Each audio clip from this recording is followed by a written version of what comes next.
ಕರ್ನಾಟಕದ ಸಿಎಂ ಸಿದ್ದರಾಮಯ್ಯನವರ ಕುಟುಂಬ ಹೇಗಿದೆ? ಸಿದ್ದರಾಮಯ್ಯನವರ ಬಾಲ್ಯ ಜೀವನ ಹೇಗಿತ್ತು?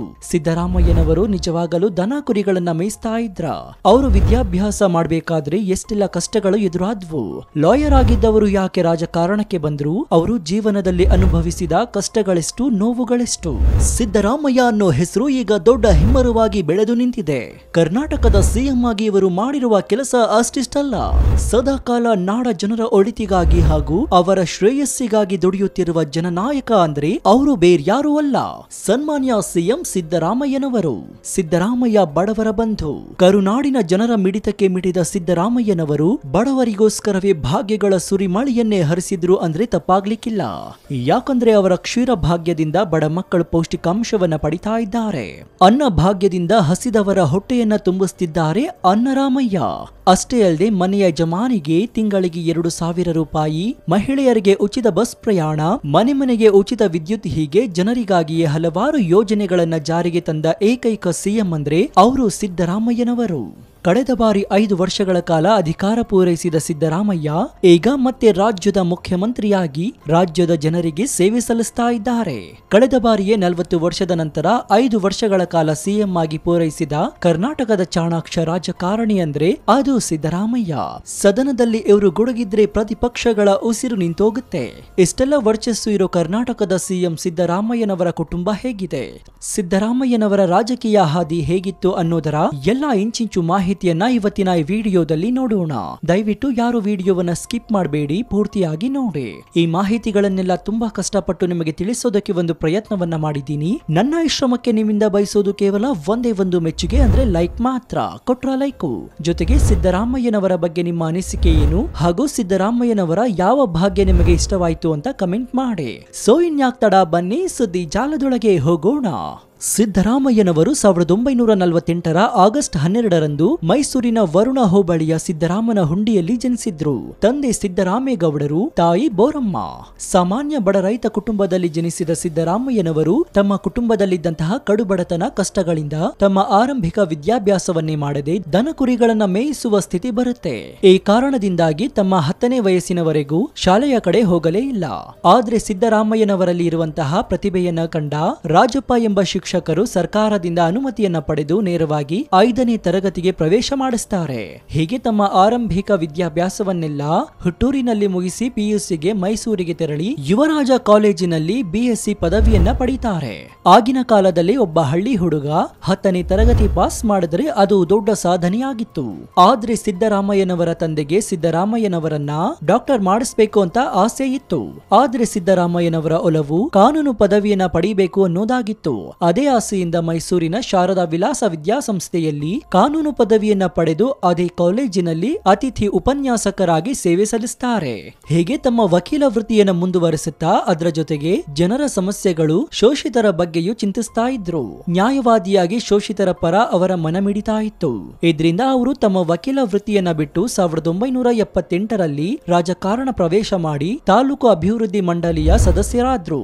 ಬಳಿಕ 1983ರ ವಿಧಾನಸಭಾ ಚುನಾವಣೆಯಲ್ಲಿ ಭಾರತೀಯ ಲೋಕದಳ ಪಕ್ಷದಿಂದ ಮೈಸೂರಿನ ಚಾಮುಂಡೇಶ್ವರಿ ಕ್ಷೇತ್ರದಲ್ಲಿ ಸ್ಪರ್ಧಿಸಿ ಗೆಲುವನ್ನ ಸಾಧಿಸಿ ಮೊಟ್ಟ ಮೊದಲ ಬಾರಿಗೆ ವಿಧಾನಸಭೆಗೆ ಪ್ರವೇಶ ಮಾಡ್ತಾರೆ. ಬದಲಾದ ರಾಜಕೀಯ ಸಮೀಕರಣದಿಂದಾಗಿ ಸಿದ್ದರಾಮಯ್ಯನವರು ಜನತಾ ಪಕ್ಷವನ್ನ ಸೇರಿಕೊಳ್ತಾರೆ. ತದನಂತರ 1989ರಲ್ಲಿ ಜನತಾ ಪಕ್ಷ ವಿಭಾಗವಾದಾಗ ಸಿದ್ದರಾಮಯ್ಯನವರು ಜನತಾ ದಳದೊಂದಿಗೆ ಗುರುತಿಸಿಕೊಳ್ತಾರೆ. ಹೀಗೆ ಮತ್ತೊಮ್ಮೆ ಗೆದ್ದ ಸಿದ್ದರಾಮಯ್ಯನವರು ದೇವೇಗೌಡರ ಸಂಪುಟದಲ್ಲಿ ಹಣಕಾಸಿನ ಸಚಿವರಾಗ್ತಾರೆ. ಆದ್ರೆ ಮೊದಲ ಬಾರಿಗೆ ಬಜೆಟ್ ಮಂಡನೆ ಖುಷಿಯಲ್ಲಿದ್ದ ಸಿದ್ದರಾಮಯ್ಯನವರಿಗೆ ಕುರಿ ಕಾಯುವವನಿಗೇನು ಗೊತ್ತು ಲೆಕ್ಕ ಅಂತ ಕೆಲವರು ಅವರನ್ನ ಹೀಯಾಳಿಸ್ತಾರೆ. ಅದನ್ನ ಸವಾಲಾಗಿ ಸ್ವೀಕರಿಸಿದ ಸಿದ್ದರಾಮಯ್ಯನವರು ಎಲ್ಲರ ಬಾಯಿ ಮುಚ್ಚಿಸುವಂತೆ ಅತ್ಯುತ್ತಮವಾಗಿ ಬಜೆಟ್ ಅನ್ನ ಮಂಡಿಸ್ತಾರೆ. ಆದ್ರೆ ಕೆಲ ವೈಮನಸ್ಸುಗಳಿಂದಾಗಿ ದೇವೇಗೌಡರು ಹಾಗೂ ಸಿದ್ದರಾಮಯ್ಯನವರ ನಡುವೆ ರಾಜಕೀಯ ಮುನಿಸುಗಳು ಹೆಚ್ಚಾಗಿ 2006ರಲ್ಲಿ ಶಾಸಕ ಸ್ಥಾನಕ್ಕೆ ರಾಜೀನಾಮೆ ಕೊಟ್ಟು ಜೆಡಿಎಸ್ ಪಕ್ಷದಿಂದ ಹೊರಬರ್ತಾರೆ. ನಂತರ ದೃಢ ಸಂಕಲ್ಪವನ್ನ ಮಾಡಿ 2006ರ ಜುಲೈ 22ರಂದು ಬೆಂಗಳೂರಿನ ಅರಮನೆ ಮೈದಾನದಲ್ಲಿ ಏರ್ಪಡಿಸಲಾಗಿದ್ದ ಕಾಂಗ್ರೆಸ್ ಸಮಾರಂಭದಲ್ಲಿ ಕಾಂಗ್ರೆಸ್ನ ಅಧ್ಯಕ್ಷೆಯಾಗಿದ್ದ ಸೋನಿಯಾ ಗಾಂಧಿ ಅವರ ಸಮ್ಮುಖದಲ್ಲಿ ಕಾಂಗ್ರೆಸ್ಗೆ ಸೇರ್ಪಡೆಯಾಗ್ತಾರೆ. ನಂತರ ಚಾಮುಂಡೇಶ್ವರಿ ಕ್ಷೇತ್ರದಿಂದ ಮತ್ತೊಮ್ಮೆ ಸ್ಪರ್ಧಿಸಿ ಗೆಲುವನ್ನ ತಮ್ಮದಾಗಿಸಿಕೊಳ್ತಾರೆ. ಹೀಗೆ ಅಂದಿನಿಂದ ಕಾಂಗ್ರೆಸ್ ಪಕ್ಷದಲ್ಲಿ ತಮ್ಮ ರಾಜಕೀಯ ವೃತ್ತಿಯನ್ನ ಮುಂದುವರಿಸುತ್ತಾ ತಮ್ಮ ರಾಜಕೀಯ ತಂತ್ರದಿಂದ ಪಕ್ಷಗಳ ಏಳಿಗೆಗಾಗಿ ಶ್ರಮಿಸುತ್ತಾ ಮೆಲ್ಲನೆ ಕಾಂಗ್ರೆಸ್ ಪಕ್ಷದಲ್ಲಿ ಒಬ್ಬ ಉತ್ತಮ ನಾಯಕನಾಗಿ ಬೆಳೆಯುತ್ತಾ ಬಂದು 2013ರ ಮೇ 10ರಂದು ಕಾಂಗ್ರೆಸ್ ಶಾಸಕಾಂಗ ಪಕ್ಷದ ನಾಯಕರಾಗಿ ಆಯ್ಕೆಯಾದ ಸಿದ್ದರಾಮಯ್ಯನವರು ಮೇ 13ರಂದು ಕರ್ನಾಟಕದ 22ನೇ ಮುಖ್ಯಮಂತ್ರಿಯಾದ್ರು. ಹೀಗೆ ಮುಖ್ಯಮಂತ್ರಿಯಾದ ತಕ್ಷಣವೇ ಜನರಿಗೆ ನೀಡಿದಂತಹ ಭರವಸೆಗಳನ್ನ ಜಾರಿಗೆ ತರಲೇಬೇಕು ಅಂತ ನಿರ್ಧಾರ ಮಾಡಿ ಅನ್ನಭಾಗ್ಯ, ಕ್ಷೀರಭಾಗ್ಯ, ಅಲ್ಪಸಂಖ್ಯಾತ, ಹಿಂದುಳಿದ, ದಲಿತ ಸಮುದಾಯದ ಸಾಲ ಮನ್ನಾದಂತಹ ಜನಪ್ರಿಯ ಯೋಜನೆಗಳನ್ನ ಘೋಷಣೆ ಮಾಡ್ತಾರೆ. ರೈತ ಕುಟುಂಬದಲ್ಲಿ ಬೆಳೆದು ಬಂದಂತಹ ಸಿದ್ದರಾಮಯ್ಯನವರಿಗೆ ಹಸಿವಿನ ಬೆಲೆ ಗೊತ್ತಿತ್ತು. ಹೀಗಾಗಿ ಮುಖ್ಯಮಂತ್ರಿಯಾಗ್ತಾ ಇದ್ದಂತೆ ಮಹತ್ವಾಕಾಂಕ್ಷಿಯ ಅನ್ನಭಾಗ್ಯ ಯೋಜನೆಯನ್ನ ಜಾರಿಗೆ ತಂದದ್ದು ಕೂಡ ಇದೇ ಕಾರಣಕ್ಕಾಗಿ. ಹಸಿವಿರುವಾಗ ಶಿಕ್ಷಕರು ಮಾಡಿದ ಬೋಧನೆಗಳು ಮಕ್ಕಳ ತಲೆಗೆ ಹೋಗೋದಿಲ್ಲ ಅಂತ ಅರಿತು ಶಾಲಾ ಮಕ್ಕಳಿಗೆ ಕ್ಷೀರಭಾಗ್ಯ ಯೋಜನೆಯನ್ನ ತಂದಾಗ ಕೋಟ್ಯಾಂತರ ಮಕ್ಕಳ ಮುಖದಲ್ಲಿ ನಗು ತರಿಸಿತ್ತು. ಹೀಗೆ ನಮ್ಮ ಗ್ರಾಮ, ನಮ್ಮ ರಸ್ತೆ, ಪಟ್ಟಣ ಪ್ರದೇಶದಲ್ಲಿ ಅಪಘಾತವಾದಾಗ ಪ್ರಥಮ ಚಿಕಿತ್ಸೆ ನೀಡುವಂತಹ ಬೈಕ್ ಆಂಬ್ಯುಲೆನ್ಸ್, ವಿದ್ಯಾರ್ಥಿಗಳಿಗೋಸ್ಕರ ವಿದ್ಯಾಸಿರಿಯನ್ನ ಜಾರಿಗೆ ತಂದದ್ದು ಕೂಡ ಸಿದ್ದರಾಮಯ್ಯನವರೇ. ಇದರ ಜೊತೆಗೆ ಹಸಿವು ಮುಕ್ತ ಕರ್ನಾಟಕದ ಕನಸು ಕಂಡ ಸಿದ್ದರಾಮಯ್ಯನವರು ಕಡು ಬಡವರಿಗೋಸ್ಕರ ಅತಿ ಕಡಿಮೆ ದರದಲ್ಲಿ ಆಹಾರವನ್ನ ಕೊಟ್ಟು ಹಸಿವು ನೀಗಿಸುವಂತಹ ಇಂದಿರಾ ಕ್ಯಾಂಟೀನ್ ಅನ್ನ ಸ್ಥಾಪನೆ ಮಾಡಿದ್ರು. ಇದರಿಂದ ಎಷ್ಟೋ ಭಿಕ್ಷುಕರಿಗೆ, ಅನಾಥರಿಗೂ ಸಹ ಹಸಿವು ದೂರವಾಗಿದ್ದಂತೂ ಸತ್ಯ. ಆದ್ರೆ ಮುಖ್ಯಮಂತ್ರಿಯಾಗಿ ಜನರ ಹಿತಕ್ಕೋಸ್ಕರ, ಜನರಿಗೋಸ್ಕರ ಅನೇಕ ಯೋಜನೆಗಳನ್ನ ಜಾರಿಗೆ ತಂದು ಜನರ ಕಷ್ಟಗಳಿಗೆ ಸ್ಪಂದಿಸ್ತಾ ಇದ್ದ ಸಿದ್ದರಾಮಯ್ಯನವರಿಗೆ ಅತಿ ದೊಡ್ಡ ಆಘಾತ ಎದುರಾಗುತ್ತೆ. 2016ರ ಜುಲೈನಲ್ಲಿ ಸಿದ್ದರಾಮಯ್ಯನವರ ದೊಡ್ಡ ಮಗನಾಗಿದ್ದ ರಾಕೇಶ್ ತನ್ನ 38ನೇ ವಯಸ್ಸಿಗೆ ಬಹು ಅಂಗಾಂಗ ವೈಫಲ್ಯದಿಂದ ನಿಧನರಾಗ್ತಾರೆ. ಈ ಘಟನೆ ಸಿದ್ದರಾಮಯ್ಯನವರಿಗೆ ತುಂಬಾ ನೋವನ್ನುಂಟು ಮಾಡುತ್ತೆ. ಆದ್ರೂ ಅವರ ಮಗನ ಸಾವಿನ ಸೂತಕದಲ್ಲೂ ಕರ್ತವ್ಯ ಪಾಲನೆಗೆ ಹಾಜರಾಗ್ತಾರೆ. ಈಗಲೂ ಸಹ ಸಿದ್ದರಾಮಯ್ಯನವರು ಮೇಲ್ವರ್ಗದವರ ವಿಪರೀತ ವಿರೋಧಿ ಎಂಬೆಲ್ಲ ಆರೋಪಗಳು ತುಂಬಾ ಸಲ ಕೇಳಿ ಬಂದರೂ ಸಹ ಸಿದ್ದರಾಮಯ್ಯನವರು ಒಬ್ಬ ಕರ್ನಾಟಕದ ಪ್ರಸಿದ್ಧ ನಾಯಕರಲ್ಲಿ ಒಬ್ಬರು ಎಂಬುದಂತೂ 100ಕ್ಕೆ 100 ಸತ್ಯ.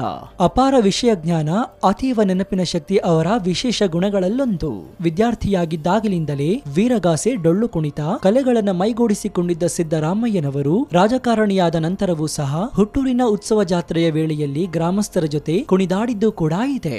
ವಿದ್ಯಾರ್ಥಿಯಾಗಿದ್ದಾಗ ಮೈಸೂರಿನಲ್ಲಿ ಬಾಡಿಗೆ ರೂಮಿನಲ್ಲಿ ದಿನ ದೂಡುತ್ತಿರುವಾಗ ಸಿದ್ದರಾಮಯ್ಯನವರು ಅನುಭವಿಸಿದ ಸಂಕಷ್ಟಗಳೇ ಮುಂದೆ ಮುಖ್ಯಮಂತ್ರಿಯಾದಾಗ ಬಡವರ ಪರ ಯೋಜನೆಗಳ ಜಾರಿಗೆ ಪ್ರೇರಣೆಯಾದವು.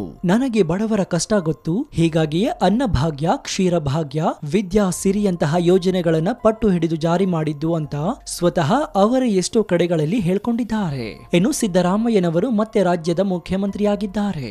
ಕಳೆದ ಬಾರಿಯೇ ಅಷ್ಟೆಲ್ಲ ಯೋಜನೆಗಳನ್ನ ತಂದು ಬಡಬಗ್ಗರಿಗೆ ಸಹಾಯ ಮಾಡಿದ ಸಿದ್ದರಾಮಯ್ಯನವರು ಈ ಬಾರಿ ಅಧಿಕಾರಕ್ಕೆ ಬಂದ ಕೆಲವೇ ದಿನಗಳಲ್ಲಿ 5 ಗ್ಯಾರಂಟಿಗಳನ್ನ ಜಾರಿ ಮಾಡುವ ಮೂಲಕ ಮತ್ತೆ ಜನಸೇವೆಗೆ ಮುಂದಾಗಿದ್ದಾರೆ. ಕುಟುಂಬ ನಿರ್ವಹಣೆಗೆ, ಮನೆಯ ಯಜಮಾನಿಗೆ ಆರ್ಥಿಕ ಬೆಂಬಲ ನೀಡಲು ಗೃಹಲಕ್ಷ್ಮಿ ಯೋಜನೆಯ ಮೂಲಕ ತಿಂಗಳಿಗೆ 2,000 ರೂಪಾಯಿ, ರಾಜ್ಯದಲ್ಲಿ ಮಹಿಳೆಯರಿಗೆ ಉಚಿತ ಬಸ್ ಪ್ರಯಾಣ, ಬಡವರಿಗೆ ಆಹಾರ ಭದ್ರತೆಗೆ ಅನ್ನಭಾಗ್ಯ, ಪ್ರತಿ ಮನೆಗೆ ಉಚಿತ ವಿದ್ಯುತ್ಗಾಗಿ ಗೃಹ ಜ್ಯೋತಿ, ನಿರುದ್ಯೋಗಿ ಯುವಕರಿಗೆ ಸಹಾಯ ಹಸ್ತಕ್ಕಾಗಿ ಯುವ ನಿಧಿ, ಹೀಗೆ ಮತ್ತೊಮ್ಮೆ ಸಿದ್ದರಾಮಯ್ಯನವರು ಮುಖ್ಯಮಂತ್ರಿಯಾಗಿ ಈ ಪಂಚ ಗ್ಯಾರಂಟಿಗಳನ್ನ ಜಾರಿಗೆ ತಂದು ನುಡಿದಂತೆ ನಡೆದಿದ್ದಾರೆ. ಇನ್ನು ಅಧಿಕಾರಕ್ಕೆ ಬಂದವರು ಹಣ ಮಾಡಿಕೊಂಡು ತಮ್ಮ ಕುಟುಂಬ ಹಾಗೂ ತಮಗೆ ಬೇಕಾದವರಿಗೆ ಎಲ್ಲ ತರಹದ ಸೌಲಭ್ಯಗಳನ್ನ ಮಾಡಿಕೊಡ್ತಾರೆ ಅಂತ ಅಂದ್ಕೊಂಡಿದ್ರು. ಆದ್ರೆ ಸಿದ್ದರಾಮಯ್ಯನವರು ಮಾತ್ರ ಆ ತಂಟೆಗೆ ಹೋಗ್ಲೇ ಇಲ್ಲ. ಅಧಿಕಾರವೇ ಬೇರೆ, ಕುಟುಂಬವೇ ಬೇರೆ ಅಂತ ಮುನ್ನುಗ್ಗಿದ್ದಾರೆ. ಅದಕ್ಕೆ ಬೆಸ್ಟ್ ಎಕ್ಸಾಂಪಲ್ ಅಂದ್ರೆ ಅವರ ಸಹೋದರರು. ಅಣ್ಣ ಸಿಎಂ ಅನ್ನೋ ಗತ್ತು ಸಿದ್ದರಾಮಯ್ಯನವರ ಸಹೋದರರಿಗಿಲ್ಲ. ತಾವಾಯ್ತು ತಮ್ಮ ಪಾಡಾಯ್ತು ಅಂತ ಜೀವನವನ್ನ ಸಾಗಿಸ್ತಾ ಇದ್ದಾರೆ. ಕುಟುಂಬ ಅಂತ ಬಂದ್ರೆ ಅವರು ರೈತರ ಮಕ್ಕಳು. ಅಣ್ಣ ಸಿಎಂ ಅವರು ಇಡೀ ಕರ್ನಾಟಕವನ್ನ ಮುನ್ನಡೆಸೋ ಹೊಣೆ ಹೊತ್ತಿದ್ದಾರೆ. ಸಿಎಂ ಮುಂದೆ ನಾವು ಸಾಮಾನ್ಯರೇ, ಎಲ್ಲರಿಗೂ ಒಂದೇ ನ್ಯಾಯ ಅಂತಾರೆ ಸಹೋದರರು. ಅಧಿಕಾರ ಅನ್ನೋದು ದುಡ್ಡಿನ ಅಮಲು ಅಂತ ಹೇಳಲಾಗುತ್ತೆ.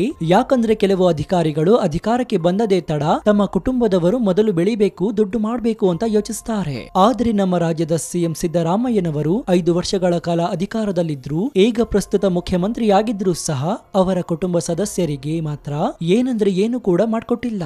ಅವರ ಸಹೋದರರು ಮೊದಲಿನಂತೆಯೇ ಜೀವನವನ್ನ ಸಾಗಿಸ್ತಾ ಇದ್ದಾರೆ. ಕರ್ನಾಟಕದ ಸಿಎಂ ಸಿದ್ದರಾಮಯ್ಯ ಕಳೆದ ಬಾರಿ ಅಧಿಕಾರಕ್ಕೆ ಬಂದ 5 ವರ್ಷಗಳಲ್ಲಿ ರಾಜ್ಯವನ್ನ ಸುಧಾರಿಸಿದ್ರು. ನೇರ ನುಡಿ, ಯಾವುದಕ್ಕೂ ಅಂಜದ ಗಟ್ಟಿಗುಂಡಿಗೆಯುಳ್ಳ ಕರ್ನಾಟಕದ ಸಿಂಹವಾಗಿ ಕೇಂದ್ರ ಸರ್ಕಾರವನ್ನೇ ನಡಗಿಸಿದ್ರು. ಈಗ ಪ್ರಧಾನಿ ನರೇಂದ್ರ ಮೋದಿಯವರಿಗೆ ಸವಾಲಾಗಿ ಪರಿಣಮಿಸಿದ್ದಾರೆ. ಪ್ರೇಮಿಸಿದ್ದಾರೆ. ಸಿದ್ದರಾಮಯ್ಯನವರಿಗೆ ಇಷ್ಟೆಲ್ಲ ವರ್ಚಸ್ಸು ಇದ್ರೂ ಸಹ ಅವರ ಸಹೋದರರು ಮಾತ್ರ ಬದಲಾಗಿಲ್ಲ. ಅಣ್ಣನಿಂದ ಏನನ್ನು ಅಪೇಕ್ಷೆ ಪಡ್ತಿಲ್ಲ. ನಮ್ಮ ಸಹೋದರ ಸಿದ್ದಣ್ಣ ಸಿಎಂ ಆಗಿದ್ದಾರೆ ಎಂಬ ಕಿಂಚಿತ್ತು ಜಂಬವೂ ಕೂಡ ಅವರಿಗಿಲ್ಲ. ಒಟ್ನಲ್ಲಿ ಒಂದು ಬಡ ಕುಟುಂಬದಲ್ಲಿ, ರೈತ ಕುಟುಂಬದಲ್ಲಿ ಹುಟ್ಟಿ ಯಾವ ಕ್ಷೇತ್ರದಲ್ಲಾದರೂ ಸಾಧನೆ ಮಾಡಬಹುದು ಎಂಬುದಕ್ಕೆ ಒಂದು ಉತ್ತಮ ಉದಾಹರಣೆ ಅಂದ್ರೆ ಅದು ಸಿದ್ದರಾಮಯ್ಯನವರೇ. ಈ ವಿಡಿಯೋವನ್ನ ಯಾವುದೇ ರಾಜಕೀಯ ಪಕ್ಷಗಳ ಪರವಾಗಿ ಅಥವಾ ವಿರುದ್ಧವಾಗಿ ಮಾಡಿಲ್ಲ. ಬದಲಾಗಿ ಸಿದ್ದರಾಮಯ್ಯನವರ ಸಾಧನೆಯ ಜೀವನ ಎಷ್ಟು ಯುವಕರಿಗೆ ಸ್ಫೂರ್ತಿಯನ್ನು ತುಂಬುವ ಉದ್ದೇಶದಿಂದ ಈ ವಿಡಿಯೋವನ್ನ ಮಾಡಲಾಗಿದೆ. ನಾವು ಕೊಟ್ಟ ಈ ಮಾಹಿತಿ ನಿಮಗೆ ಇಷ್ಟವಾದಲ್ಲಿ ಒಂದು ಲೈಕ್ ಜೊತೆಗೆ ನಿಮ್ಮ ಅನಿಸಿಕೆ ಏನು ಅಂತ ಕಮೆಂಟ್ ಮೂಲಕ ತಿಳಿಸಿ. ಇದರಿಂದ ನಮಗೆ ಇನ್ನೂ ಹೆಚ್ಚೆಚ್ಚು ವಿಷಯಗಳನ್ನ ನಿಮ್ಮ ಮುಂದೆ ಹಂಚಿಕೊಳ್ಳಲು ಉತ್ಸುಕರಾಗ್ತೀವಿ. ಇನ್ನು ನಮ್ಮ ಚಾನೆಲ್ ನಲ್ಲಿ ಇಂತಹ ಅನೇಕ ಕುತೂಹಲಕಾರಿ ವಿಡಿಯೋಗಳು ಇವೆ. ಅವುಗಳನ್ನು ನೋಡಿ ಪ್ರೋತ್ಸಾಹಿಸಿ. ಧನ್ಯವಾದ.